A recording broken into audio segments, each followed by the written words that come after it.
Bayberry Pond is just north of Ignacio Valley Road in the Woodlands neighborhood at Bayberry and Parada. You can drive there and park, or you can approach it from the Contra Costa Canal or the Ignacio Canal trails. Starting your Lime Ridge tour here at Bayberry will mean a longer and more vigorous hike than if you start at the Montecito staging area. It will also be a noisier hike because you'll be spending more time near Ignacio Valley Road, but you'll be rewarded by the site of a successful Bayberry Pond restoration project. Here's one of the dedicated volunteers who run the project. Hi, I'm Lesley Hunt. I volunteer with the Walnut Creek Open Space Foundation in Walnut Creek's city-owned open space. We were formed in 1979, shortly after the open space was bought, to be its protector, its voice, its advocate. We have had some political things that we've needed to defend the open space from over the years, but for the last 20 years, our focus has been on restoration. And what I'm going to show you today is one of our newer projects, which is Bayberry Pond in Lime Ridge North. This is the enclosure, the beginning of the enclosure. We have about an acre inside the fence. Thank you. So you've just walked from a place where it was 99% non-native to a place in which it's 90% native. Well, we're hoping it'll be there. Let's take a look around quietly. We have mallards here, there's a pair right there, and we've had a great egret this spring a lot. It's been over there on the far side of the pond, and it's really pretty cool with people. It stays while we work.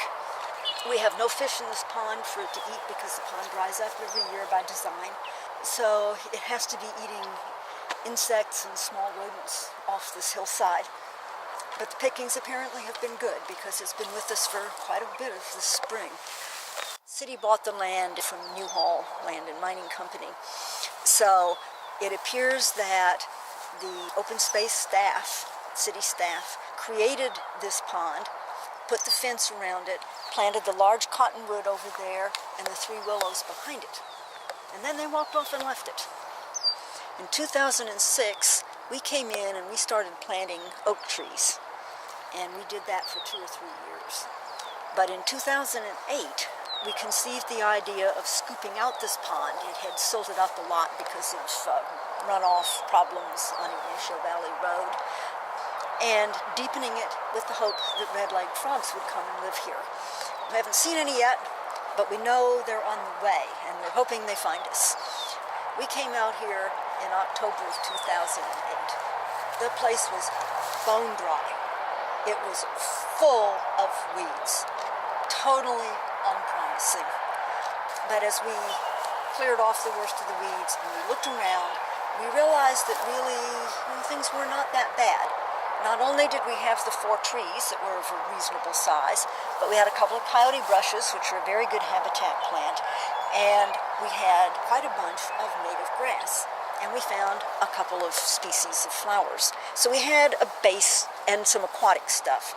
The first winter, we planted the willows you see half buried in the pond there. The next year, we planted the area to our left, and we worked on the dam. We wanted an area of chaparral over there because there is no chaparral in Lime Ridge North. And chaparral is one important kind of cover. So we put chaparral on the dam. We put chaparral up in that corner.